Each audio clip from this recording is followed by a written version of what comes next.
Hey everyone, Rob from Southgate Media Group here. Before we get started with this podcast, we have a quick message. If this is your first time checking out the show, we love that you found us and we really hope you enjoy it. What we have to say is for the subscribers. If you enjoy our shows, would you please donate to help keep these going?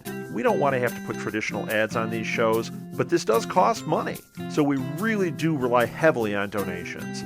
To make a donation to the show, please go to our website, www.southgatemediagroup.com. Go to the page for the show, and in the upper right-hand corner is a donate button. It takes you right to PayPal, and you can donate whatever amount you want. Thanks a lot for listening, everybody. And now on with the show.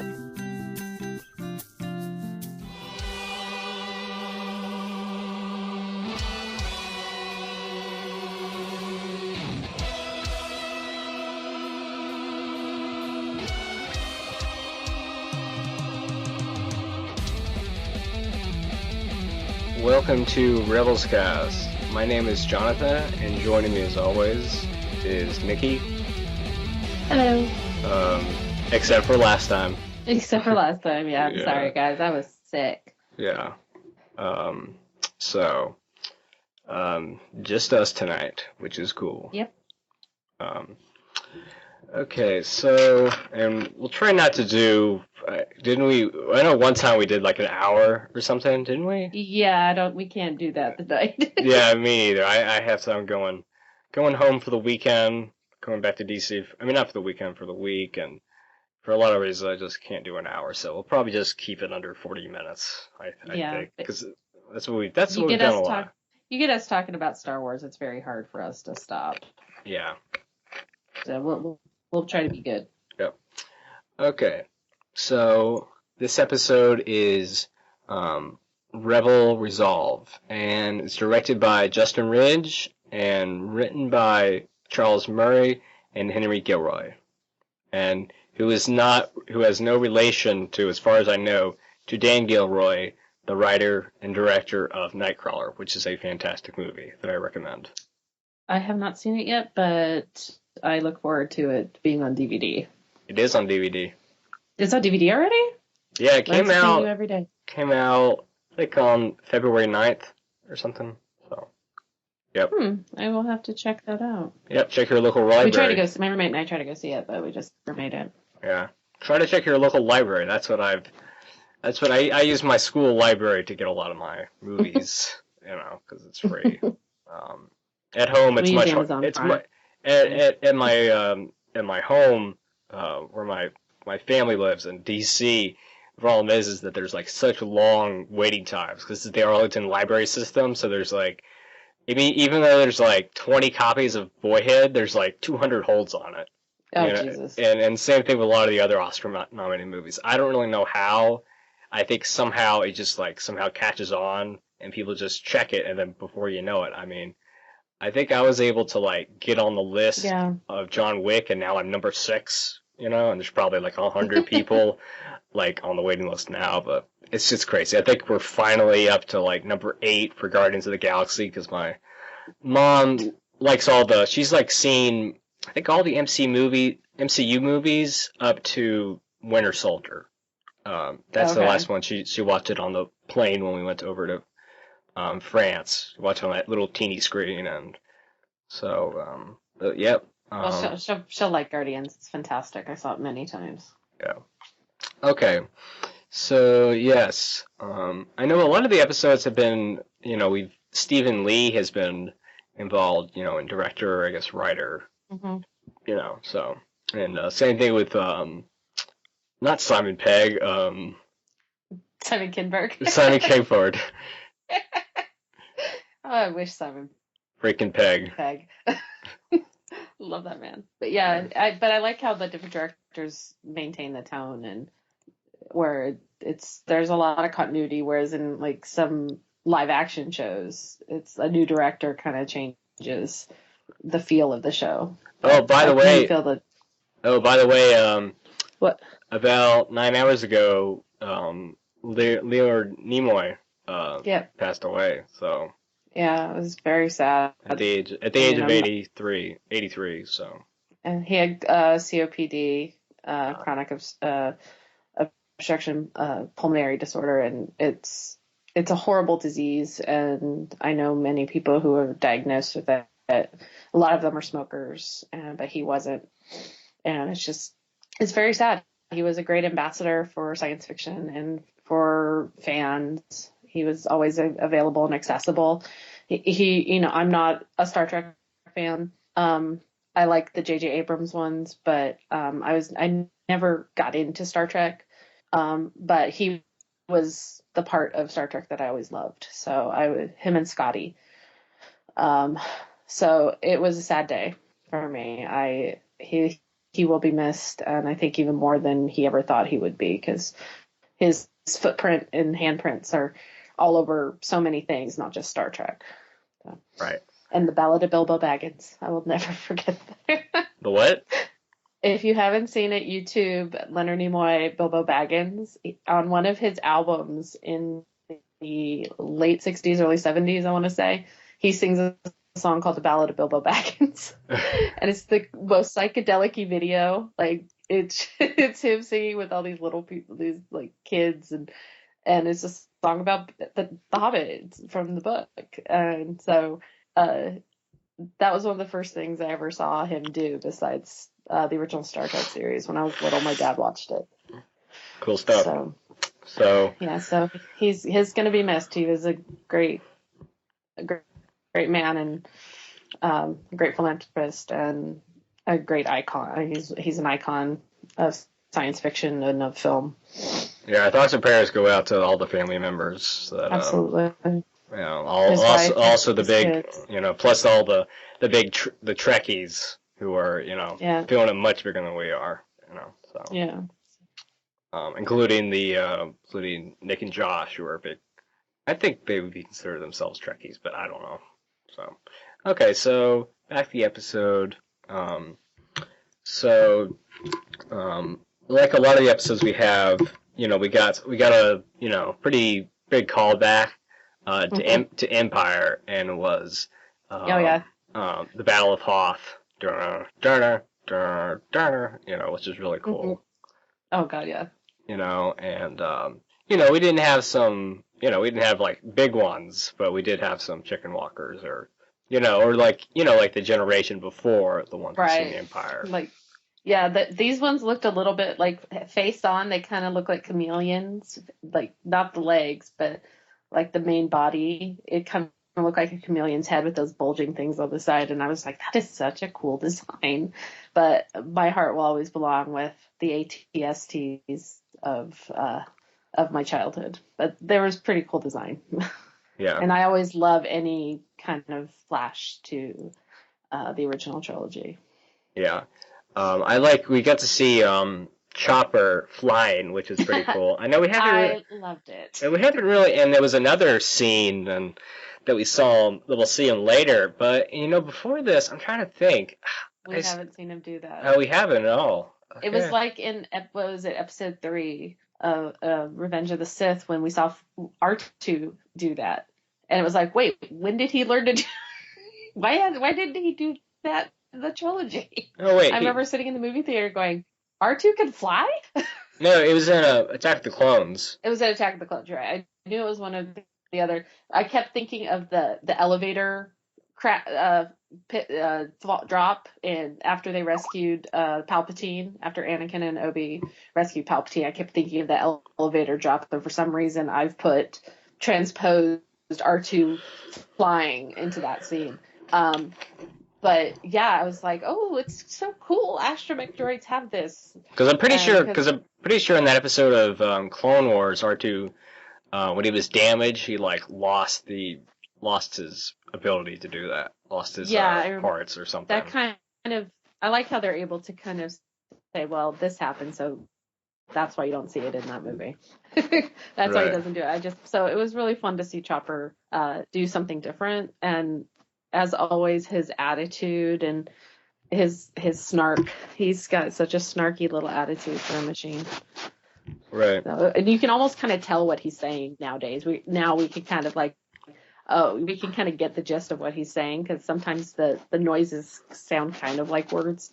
I don't know if that's just because we're so used to him talking now, or beep booping, so to speak. But yeah, Chopper was, to me, he was like the best part of this episode. Yeah, and if you put the subtitles on, sometimes they give like more of a detail kind of thing of what he's saying. Like it'll say like complaining. I think one time it said like uh-oh, so it's kind of cool. I mean, most of the time it just says droid language, or just kind of like almost like a whining or something, like a annoyed or something. But it's kind of, most of the time it's pretty, they don't exactly know how to sub him, but at times they are specific, which is always cool. That is cool.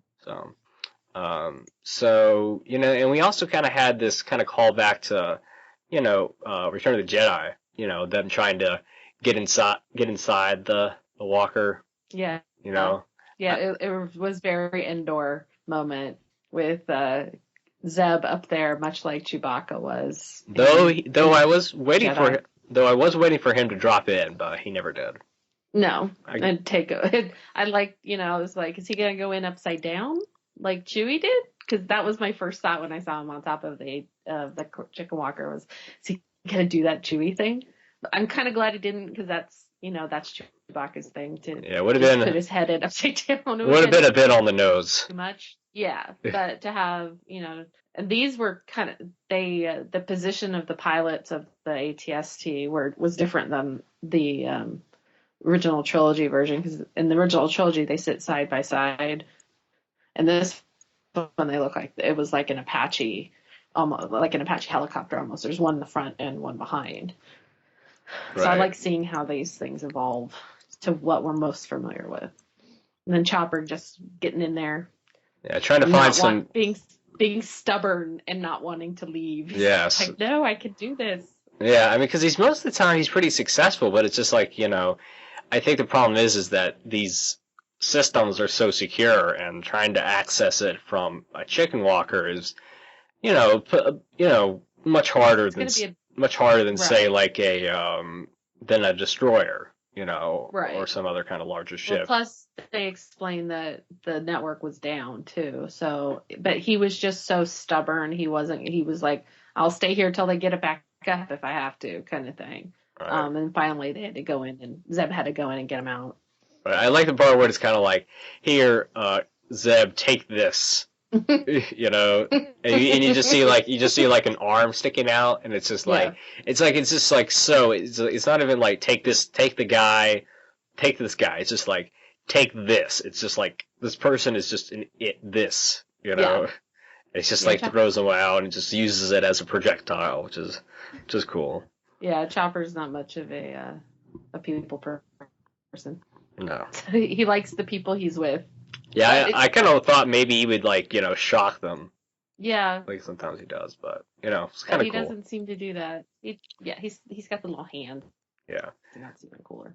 And of course, this is starting to become a pattern where they're hijacking these different Imperial vehicles and such, and it's like, please stand out, and they don't give them a lot of opportunity, obviously, because it's a rogue walker. Right. And I like that they don't have them they're not, it's like they jump in and they're not experts at piloting these things. It's like you've got a 15-year-old kid at the controls of this gigantic walking weapon, basically. He's making mistakes, and I like that. Right. I like that. It's like, oh yes, I'm such an expert at this. I'll use the Force to. It's like, no, he's just a screwed up. He's just a screw up of a kid. And poor Zeb stranded up there, having to take all the gunfire or blaster fire. Right. And of course, Zeb is just trying to hang on with his. I mean, he's probably the one that's the most able to, because he's got those feet that can kind of grab on. Yeah. But still, he can only do so much. I mean, of course, right. Sabine's pretty good. I mean, she's very agile and stuff. Right. So everyone kind of has their own little thing.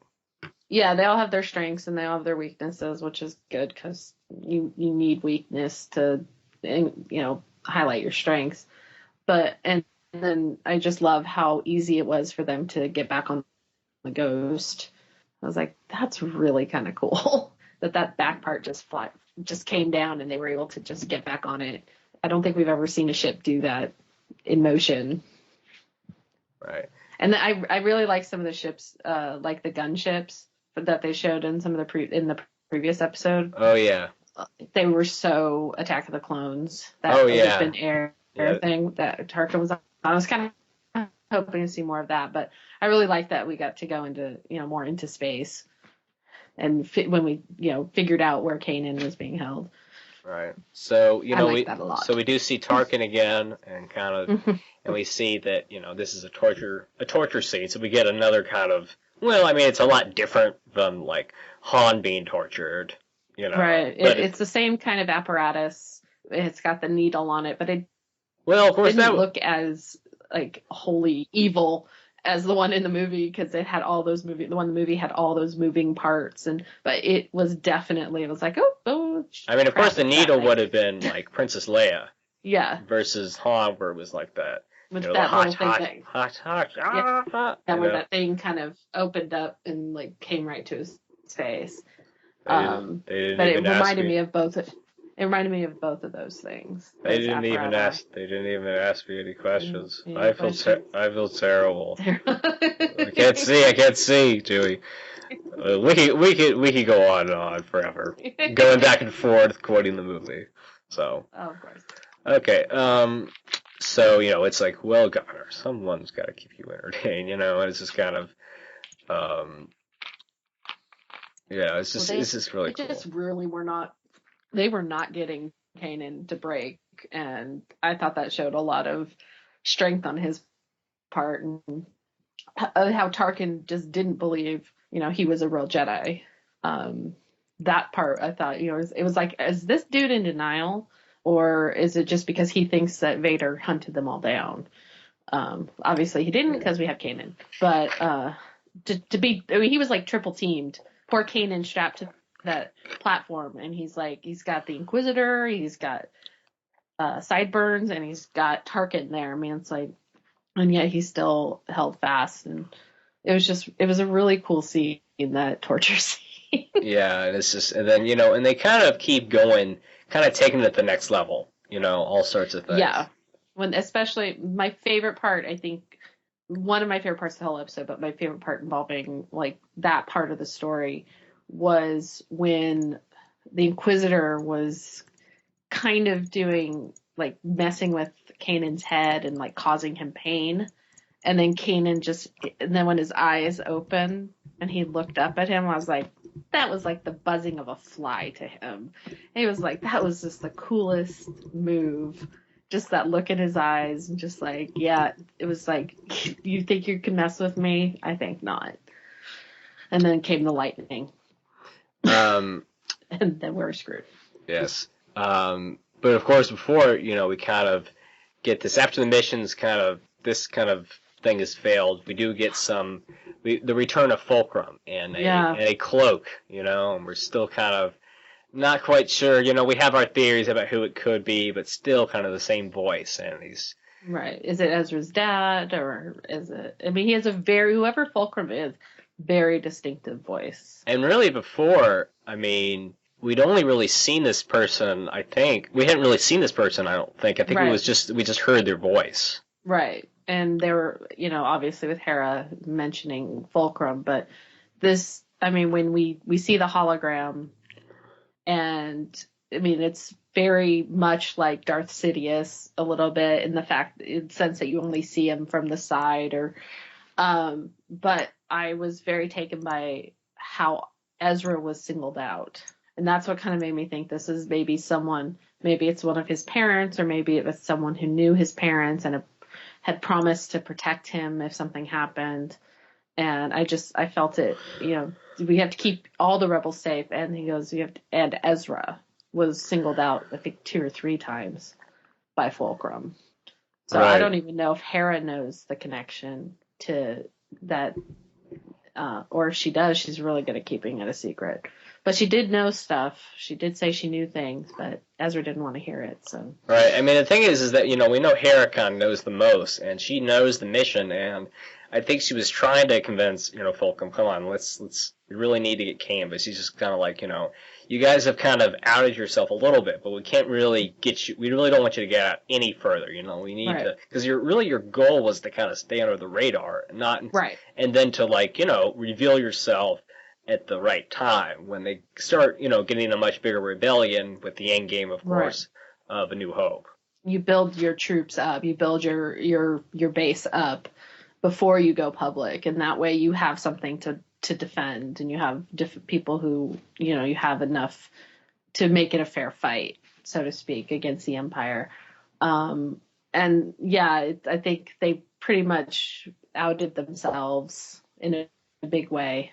Yeah, so, I think it's definitely good that we got some more Fulcrum, and just kind of, I think it's kind of raised the stakes whenever, a new Force user joined it, and the fact that if you lose another person, it's definitely risky, and the fact that she was saying now hope could be lost, Right, which is a nice, also little wink and a nod to A New Hope. I thought it was cool. And then I love who they had to go to for help. I just was like, oh my god, it's a Debronian.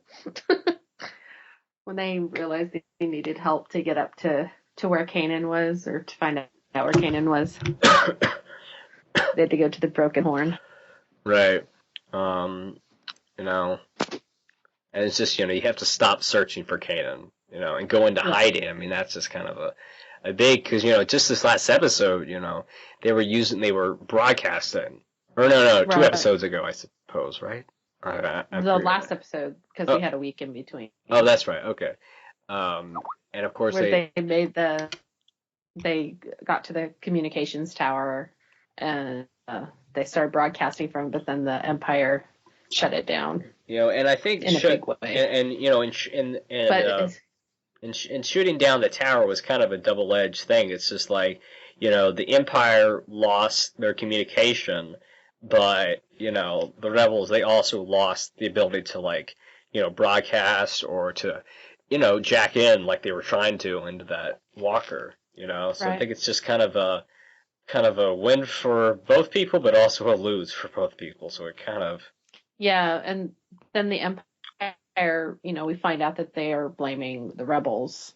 Right, and it's just like, it's not true. It's like, right, it's like, we didn't do that. We plugged into it, but I mean, that would have been a pretty big thing. That was the Empire. I mean, I suppose if they, we're at the bottom of the tower and they kind of blew it up, but I don't think or if the ghost like fired a lot of stuff at it, but I think it's more likely if it was just like one shot. I believe, right?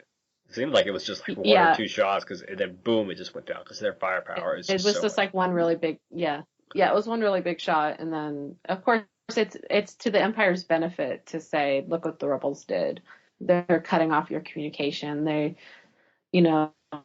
it's just more propaganda for the Empire to blame everything on the rebels now that they're more public. And the more public you go, the more followers you get, and the more places you can reach. So the Empire's got to shut it down.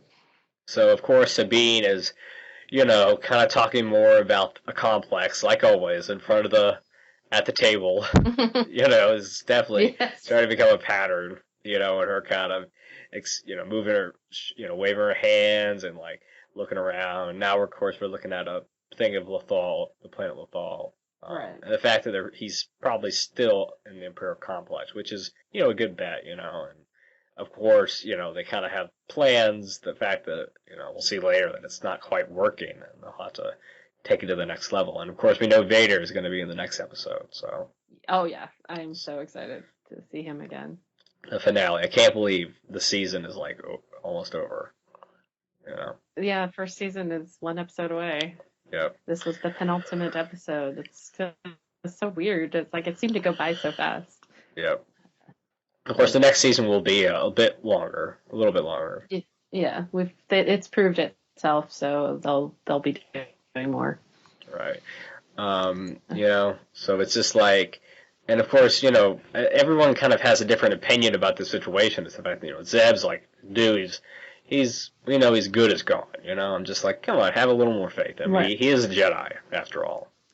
Yeah, but I think that's a kind of a thing for Zeb is like he tends not to show that he's emotionally invested in this group of people, so he's a little more dismissive. But on I the think, inside, but he's a teddy bear on the he, inside. he totally is. He's a total Chewbacca on the inside, where he's tough on the outside and just a big puddle of goo. I think it's a protection. It protects him from being hurt. A lot of humans do it too. Especially after he lost his whole people. If he knew it, right? If he knew how, exactly where to go to find Kanan, he would have been the first one leading the charge. If Kanan was somewhere where they knew he was, they didn't have to kind of figure out where he was with the help of the Broken Horn group. But I don't know, he doesn't want to seem invested in people.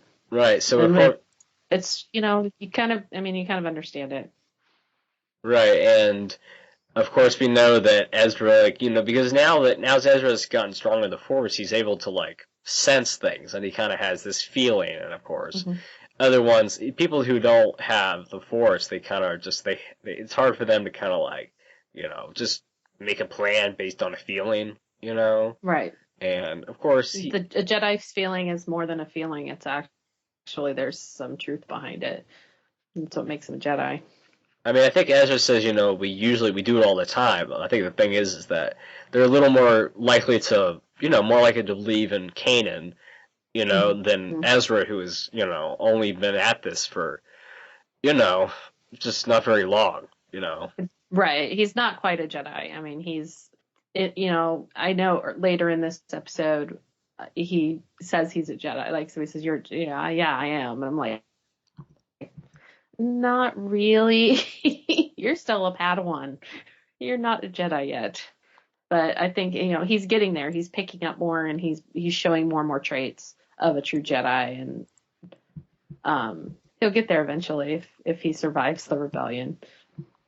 Right, and of course Hera kind of has to pass this message on from Fulcrum, and she doesn't really kind of say, oh yeah, Fulcrum said this, because she's still trying to keep them in the dark.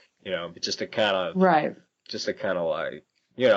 I'm sure they suspect that, she's kind of, it's not just completely her decision. This is the fact that there's a good chance they think that, oh yeah, maybe she's talking to someone else about, this overall, this grand plan, because they know there's a grand plan, but they still, it's just, Kanan is just a big part of it, and they just feel like, they need to get him for this whole thing to succeed. Right, and I think she's kind of torn between what Fulcrum and what they want and what she would do if she was his mother. Her instinct is to take care of him, but she's also, loyal to the burgeoning rebellion. So she's being pulled in a lot of different directions, and I think there's some things that she maybe doesn't agree with that, and I think maybe as we go along, she'll find things that she starts to go and just trust her own instinct rather than doing what Fulcrum wants. What's that saying about for the few of the many or something? What is it like? You sacrifice the few for the good of the many. Yeah, something. It's like if you can save hundreds by sacrificing 5, then you do it, because yes, it would be a loss, but you're also ensuring the survival of more people. So, and I think Hera's of that opinion, of that, believes that, like, if she goes down doing what she's doing, it's for the good of the rebellion.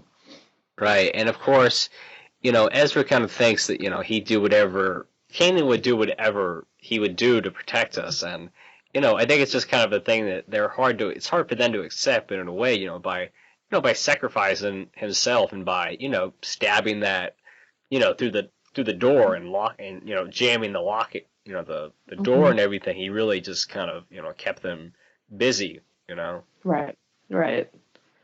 Yeah. And I think it's just, he already did, so. and he want, and they, he wanted us to honor the choice he made, and it's, Right. Yeah, it's, Kanan does things for a reason. Nothing he does is impulsive or without thought. So we have to, respect what he wanted to do, his intentions were. right. And I think, and of course, and, this is one of those few episodes where,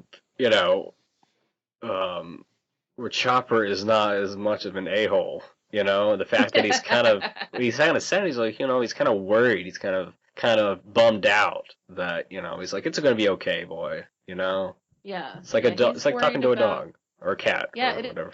it is. He's worried about Kanan, and then but he also goes against Hera. He tricks her. It's part of the, the little subterfuge that Sabine and Ezra kind of cooked up to take the Phantom and go and try to find some help. Right, and I think it's just like, it's interesting how, like, Ezra's kind of like, I need some power cells, and like, and they kind of just go with it because it's just like, we don't know anything about lightsabers and such. Who knows? We don't know what you need, and it's just kind of like, and plus plus his is like a combination of a stunner and a lightsaber, so we don't know what kind of maintenance this thing requires. Right. So it was totally, I didn't catch what they were doing until they got into the Phantom, and it was like, oh, they planned that. Okay, that was cool because, I mean, it wasn't something out of the ordinary for him to be asking for. And, he is a kid, so of course a kid's not going to look everywhere they should. So, of course, Sabine had to go help him, and then Zeb went and helped.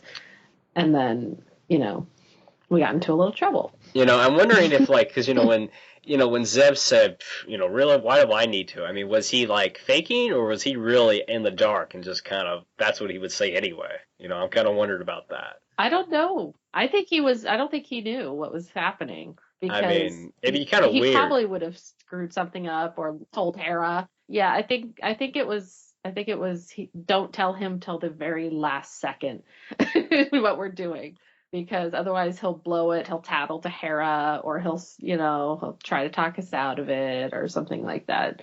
But Chopper and Sabine and Ezra pulled that off pretty well. And I think it's hard a lot of times it just seems like, even though Zeb is much older than Sabine, she still has this almost like aggressiveness and just like, come on, let's go. It's just kind of like, just, and he doesn't really put up a fight. It seems like he's just like, okay, Yeah.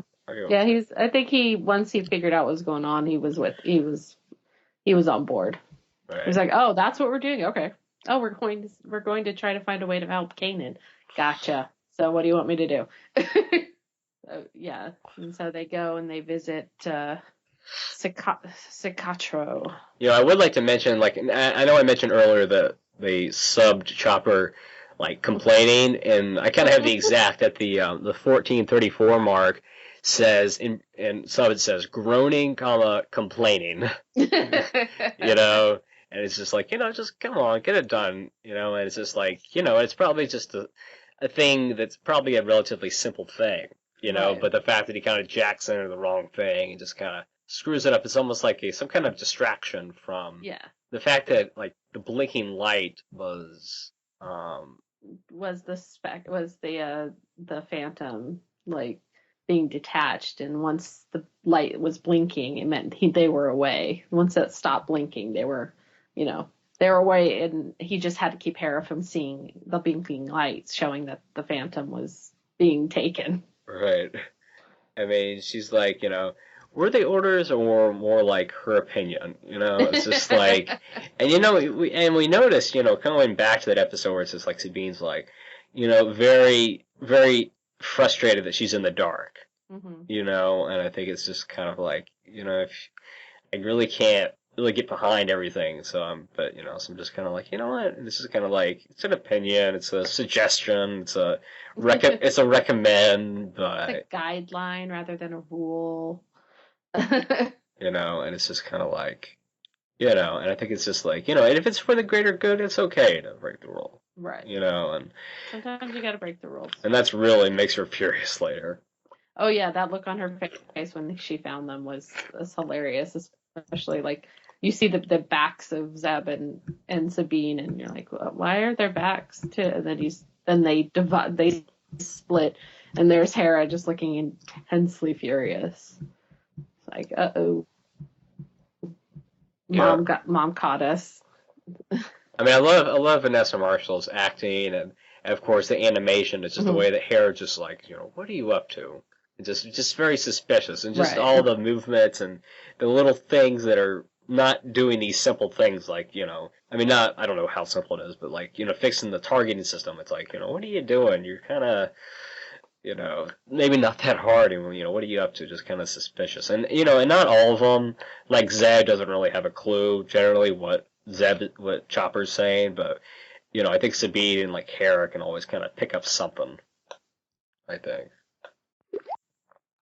so I think in this episode we just have a lot of characters just kind of making these, kind of these different decisions, and kind of their character arc is definitely.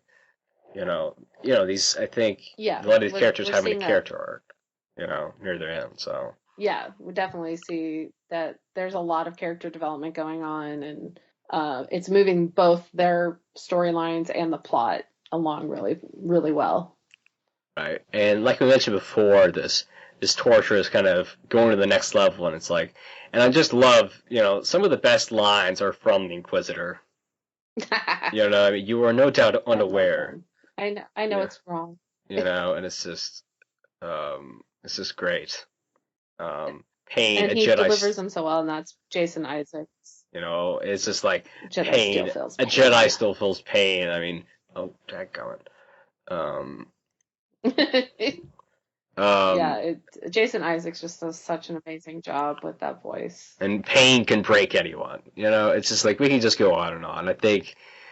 Exactly. I think in the future when we look back at some of these seasons, I think some of his lines are definitely going to be some of the top, in this series. So, and probably among a lot of the villains, which is a pretty bold thing to say. So, we shall see. We shall see. So you will tell, and then another thing is because they're not quite sure. I mean, I guess I'm kind of surprised that. I mean, I think the Inquisitor, is one of the few people that is kind of like almost convinced that Kaden is a Jedi, because even he said, the Padawan and the Master, or was that or was that Callus? I can't remember. That was the thing. Yeah, it was Callus. Yeah, okay. I don't think that the Inquisitor has any doubt because he's gone up against Kanan several times, and he knows who he's fighting. He knows it's a Jedi. I just think that Grand Moff Tarkin is in denial a bit. So. I mean, and even in A New Hope, it's like you were all left to their religion. My old friend. Yeah. And of right. course, it's like no.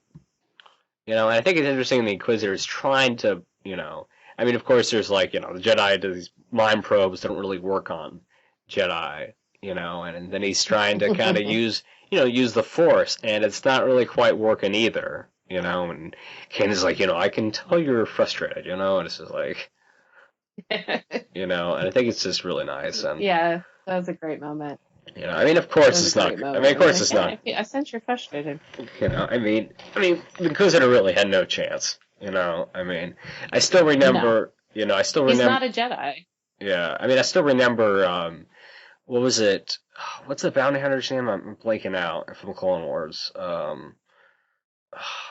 out. What is his name? Oh, He's the one with the tubes. Yeah. It's killing me. Cad Bane. Cad Bane, yeah. I mean, Bane. Because really he could, fend off one Jedi mind, but when all three of them were kind of ganging up on him, then he started to break. And so it's not just Jedi that can kind of keep it out, or not just like Force user. It's other people who have a strong will. Right. It's like Jedi mind tricks work on the weak-minded, not the. You don't have to be a Jedi, to kind of make it work. And we know, of course, that lightning is not. Oh wait, were you gonna say? No. Okay. I wasn't gonna say anything. That lightning is never good for a Jedi, because it's really really one of those things that, a Jedi have really are kind of against, using Force lightning. And of course, in this case, an actual machine versus the Sith are they're fine using electricity to induce pain, Right. Right. But the Jedi. It's like, we don't want to kill them. It's just kind of That's probably the few things they can't defend against is that Force lightning.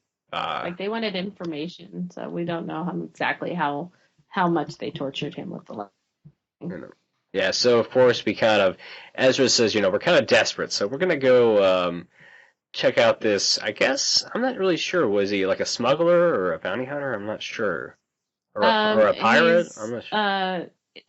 He's a member of the Lothal underworld. Oh, that's it's right. The Broken Horn Syndicate, and so they're like the mobsters. So it's like a smuggler, like a pirate. They're out for their own gain. So if they happen to help someone by accident, Sakatra Vizago. Right. He's a Devronian. And I love that species. Ever since we saw the first one in the cantina in A New Hope, I was like, oh, that guy's so cool looking. But yeah, so they have to go to him, and Ezra has to make a deal to help him do something in exchange for information on how to, where Kanan is or how to get to Kanan. I think it's interesting that the rebels have they made their announcement and stuff, so now a lot of people know, and he just wants to I don't want to associate with you guys. You guys are bad trouble. You guys are trouble, for business and all sorts of other stuff, I think that's kind of a common thing, knocked out I mean, I think if they're going through like a marketplace or something, I wouldn't be surprised if a lot of people kind of gave them a cold shoulder and kind of just ignored them or kind of stared at them or something, or kind of like bringing the child in or something that, don't look at them, or, you know what I mean? Just kind of, right. Even if they're kind of sharing some hope, they still are afraid to associate themselves with these people, especially when it's such a small group. Yeah, absolutely. But yeah, it's like, this guy's like, something within reason, but he's just, no deal. I mean, they just like, you gotta say like anything, and I think it's interesting that it's like, a Jedi will owe you something, which is pretty kind of big, and of course, Harry definitely gets mad at that. And it's just kind of like... Yeah, I just love when they go into the ship. They go into the Broken Horn, and Vizago bows, and Ezra does not know what to do, so he kind of like grabs his ear. Yeah, I was like... His horn, yeah, he's like... It's like... He's like giving him like scratches. You're supposed to rub your head for good luck. Yeah, I was like, "What are you doing?" Yeah, I had the same thought that he was like giving him like an ear scratch or something, because he was kind of pretty close to him, and he was put his ear kind of in the. I mean, I think unfortunately, the species just his ears kind of point that way when he kind of bows. Unfortunately, so right. He's so like, "What are you doing? We bow to show we have a deal." Right. And then Ezra bows, and he bows too much. He's like, "You're just trying too hard." Yeah, don't overdo it, I mean, I think it's interesting that, like he really had to see to believe that, Kanan was Kanan was kind of a Jedi because after Ezra showed him using the Force, it's kind of a see to believe thing, because it's still kind of, because we know that, by now that Jedi are this, kind of this rumor about kind of the bad, quote unquote, bad stuff they did and all sorts of stuff. And it's just kind of like, no way. It's no way. I'm just as, you might as well be a Jedi just like him. He's like, I am. Right. And I think it's interesting that he's kind of not really wanting to trust people. So I think it's kind of not unusual for him to to tell other people to stay behind, Right. And I really dig the ship's design. I mean, it's almost like this moss that's like surrounding the ship. Yeah, it was really cool. And unfortunately, he doesn't give, Ezra a lot of like some kind of possibilities and maybes, and wasn't not quite what they were looking for. But they did figure out that the way to get up to where Kanan was to kidnap one of those droids. because that's how they were collecting information since the comm tower went out. So that they did find that out. It's just like, it's just they take data from the city up to their communication ships in orbit and data and sending really anything. Also, I mean, all sorts of stuff. I mean, we saw that, when Zebo kind of had that Lobot kind of implant thing, it showed a lot of stuff, and I think something like this kind of shows some similar things, I bet. Yeah, and it makes sense to entrust a droid because, I mean, they're not going to tell anybody. And then I thought it was really cool, a really good idea that they disguised Chopper as one of those droids so that they had a way up there. So they at least could track Chopper and see where he was. Yeah.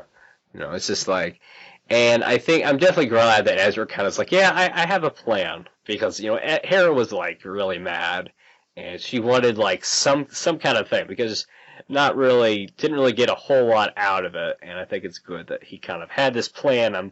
And hopefully he thought that, maybe he thought ahead that someone would be really mad and kind of had this kind of plan because we can't really take a whole lot of action with this info, without some other kind of plan. So I think it's good. And of course we get another look at a Imperial shuttle, which is always great. I loved how it docked. I thought that was so cool. Yeah, that was definitely different because usually we've seen them like completely, like the wings completely go up. I don't think we've seen one do like this the way it did here. No, usually it flies into a landing dock or landing bay, and that's inside the ship. This one just kind of became a part of the ship. And oftentimes it's in space that it does that. Yeah. So I think it's interesting that it's like, the Empire kind of just doesn't really, they kind of see these droids as just droids. They don't really pay attention to what kind of droid it is, what age, or anything like that. It's just like, they won't know the difference. Give them a paint job, I mean, right. even if you didn't change... That's the brilliant thing about droids. I mean, even if you didn't make it look like it, I mean, I'm guessing the stormtroopers and no one really knew what the droid looked like anyway. I mean, I think it's good that, I think Chopper by himself is a little suspicious because he really looks old, but I think as long as you were to like paint him something to make him look a little more modern, I think they would have just wrote off. I mean, they're kind of like, where's his escort? Oh, forget it. We don't have time. Yeah, that's the thing. The great thing about using a droid is because they do fly under the radar and they do get ignored. It's like, oh, look, it's a droid. Or even if they even say that, it's just like so natural for droids just to be going everywhere. It's like in A New Hope, he's like, like in A New Hope, he's kind of like, you might catch them, If you go now, you might catch them and just like stay here, or like it's like all sorts of other things, or like on Endor, where it's just like, come on, bring those two droids down here, it's just like, it's got they're interchangeable. They're not paid any credence. They're just interchangeable. And oh, look, it's a droid. Nobody says, oh, that's an R2D. That's an astromech. This blah blah blah blah. That's R5D4. That's R4. They just see a droid, and that's why using them is really brilliant. Yeah, it's kind of like, let's question a droid. Let's put you to work. You can do something. Mm-hmm. I think it's funny that this droid kind of is almost like he was like really scared of Zeb, so he just kind of like whined and then he just like fell over. I thought that was really funny. He just like faint. It was almost like a droid's version of fainting. Yeah, I really like this little guy. I thought he was really cool, and he did help them. And I thought, oh, maybe we're gonna get Chopper a friend. Maybe we're gonna have two droids on the Ghost. And I was like, oh yeah, no. And maybe not. Not happening. And maybe not. The little sibling rivalry, little jealousy on Chopper's part. And, there goes the new droid. What was it that down there to play with the Lothal cats? What is Sabine? I think Sabine was the one that said like, "Calm down, little guy." That's what I'm looking at. we're not gonna hurt you. Yeah. And it was kind of Sabine. I think it was like Sabine's idea to get rid of the droid, and at least like she was the one that gave the signal to someone. But I think it was almost like we're not gonna hurt you until we get Chopper back. More like it's just kind of like I don't know. They were all kind of bonding over it when Chopper came back, and that's when Chopper said, "Yeah, no." Okay. Gonna, So yeah, maybe it was believe in Chopper's them." idea. Maybe it was Chopper's idea. And just It could have been working with Sabine, but I was like, they lie. I would have been like, you said nothing would happen to me. And then he gets to play with the little kitty cats. yeah. I mean, I like how like this, like Chopper can kind of go under the radar and and sometimes I think luckily I mean I think some of these versus stormtroopers, the Imperial officers are a bit more observant to like something a droid is doing. Nobody's saying, "Oh, what are you doing? You're copying all these files and stuff." It's just like, and of course he doesn't really suspect he's like a spy or something. He just said, "This droid is malfunctioning." He's just there's just something in him that's kind of like doing this other thing, just some random thing. I thought that was kind of funny. Yeah, that was really fun. And also, this officer. He's done a lot of anime roles, not recently, but I know him best from the 2004 thriller anime Monster, which I highly recommend to anybody. Even if you don't like anime, I highly recommend it. No, if the humor is what bothers you, none of that. So that's kind of cool, and it's just like, what is this? And they kind of look at this model number, and they're like, what is, it's just kind of like, and it looks like an older model. Yeah, you think? Just a little. If you would have seen him before, yeah, definitely. I'll check his encryption codes. I mean, if it even, has anything that's even encryption codes that even are compatible or that they can even check, they'll be like, it could be just a completely outdated code that they can't even read, who knows? Right. I mean, I think it's cool that it's just like when they're in the ship, I think it's cool that now Ezra, because Kanan's gone, Ezra's able to take, kind of control. I mean, he was kind of a leader in this, and being able to use the turret was definitely cool. So I think it's cool that it's just kind of, and I think it's interesting that almost like this new droid was almost very, very compliant in helping them out.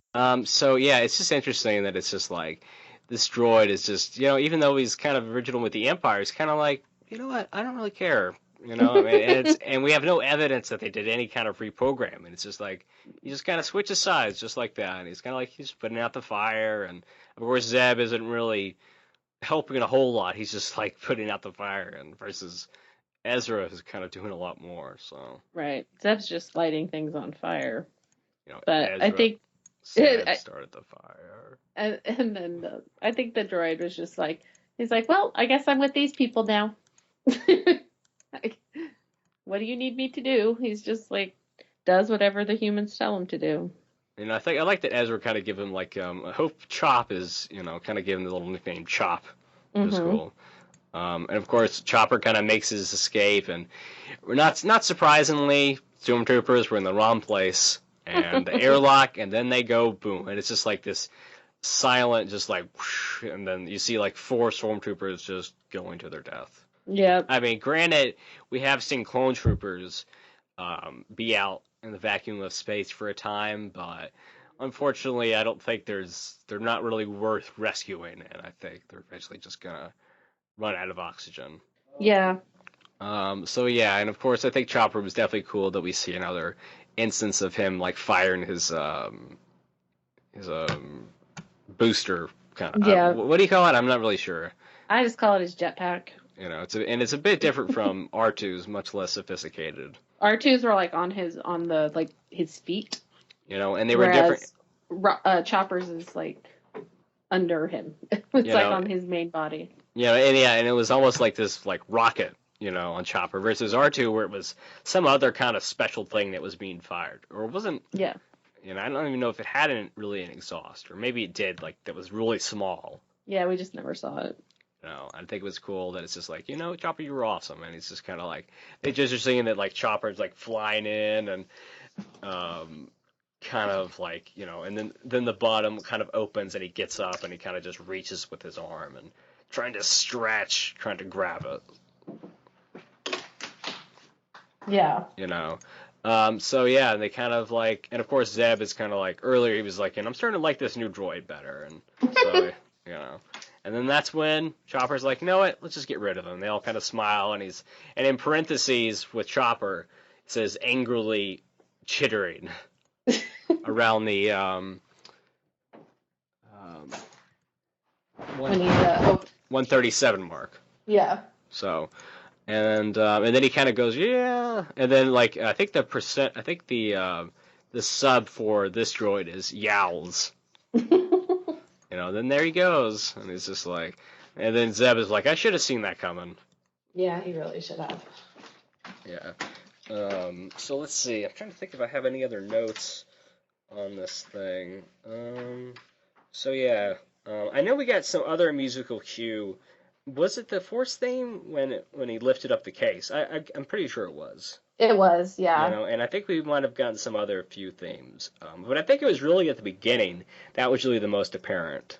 Yeah, definitely. I mean, I think Chopper like speeding through the space, but kind of the sound was kind of reminding me of like Wally's sound when he's flying through space. Yeah. And I'm glad we got to see this droid land safely on the ground. Yeah, he didn't get broken up by falling to low fall. And we also didn't see them jumping on and going on for a ride, the little cats. Right. So like Harris said, you stepped up and Kanan has taught you well. So, and Kanan is on a destroyer, the Sovereign, Tarkin's destroyer, the Sovereign, and they said it's scheduled to leave soon to Mustafar system, which is another connection to the prequels. So it's where Jedi go to die.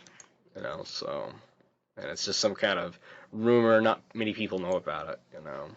Right, but they know enough that that's where we last saw Anakin. Right. So now we have the to be continued, which we did have one at the halfway point for this season. So. Yeah, we did. So this is to the last episode of the season. Yep. So any final thoughts? Strong episode. I love seeing Tarkin. I love the Chopper and the old Chopper, new Chopper kind of dynamic. Just Chopper. I love Chopper. A good amount of humor, but I think it moved the story along really well. And I'm just really want to see what happens on Monday. Agreed. I mean, I think really the last episode. I mean, the stakes have definitely been raised, and I do wonder how Chopper will go back to his old color. I don't know. Does that paint come off easily? I don't know. Yeah, I think it's going to come off. I think they'll figure it out. Sabine's kind of an expert in these things. Yeah, she'll take care of him. Okay. We'll get our old orange Chopper back. Yeah, old rusty Chopper that's, who knows how old he is. It's probably, He's probably about R2's age. Yeah. Who knows, maybe as old as Yoda. Maybe not that old. You never know. I mean, that Chopper kind of reminds me of, sort of a droid we saw in KOTOR, but that's a different topic completely. So let's not go down that road. Okay. Okay, so yeah. So where can people find us? If they want to. Well, we are on Twitter at Radio Free Indoor and on Facebook at Facebook.com/Radio Free Indoor. You can find Jonathan at JEBell49er on Twitter, and you can find me at iHeartColson on Twitter. Yep, and Agents of S.H.I.E.L.D. is about to start back up. So halfway. Excited. So halfway mid-season premiere. Yep, halfway through season 2. So I'm all caught up, and I think it'll be like one of the first times I'll be all caught up. So awesome. So, yep, and of course, leave us a review on iTunes if you haven't already. Also, check out all the other Southgate Media podcasts. I forget how many I think we're close to 60 or something, including my anime podcast, Radio Ramen, which we're reviewing Dara. So that's always cool, which is a lot of fun with my co-host Rachel, and lots of other stuff kind of going on. So if you're interested in that, check it out. So yeah. Okay, I think that's about it, and we'll try to in addition to getting back to some Radio Free Indoor, I'd like to also maybe do some special things, like maybe some kind of book or comic review or something, or a look back on Clone Wars. While Rebelcast is on hiatus, I'd like to, do something, or maybe definitely like to do some kind of commentary on the saga. So Absolutely. look for something like that, and we'll And definitely. if anybody has any suggestions, stuff they want to hear us do, let us know on Twitter or Facebook. Oh yeah, and also post any kind of thoughts you have on Facebook, any thoughts you have on Rebels this season or the current episode, and we'll read them on the show. So, okay, and I think definitely we'll definitely be getting on the finale. I promise you, we will get at least one guest. Who knows? Maybe two. Because so yeah, because if we miss a week, then we won't be behind because it'll be over. So. Okay, so this was Rebels Cast on the Southgate Media Group, and if you want to donate to them, go to the website and check out all their sponsors, along with all sorts of other things.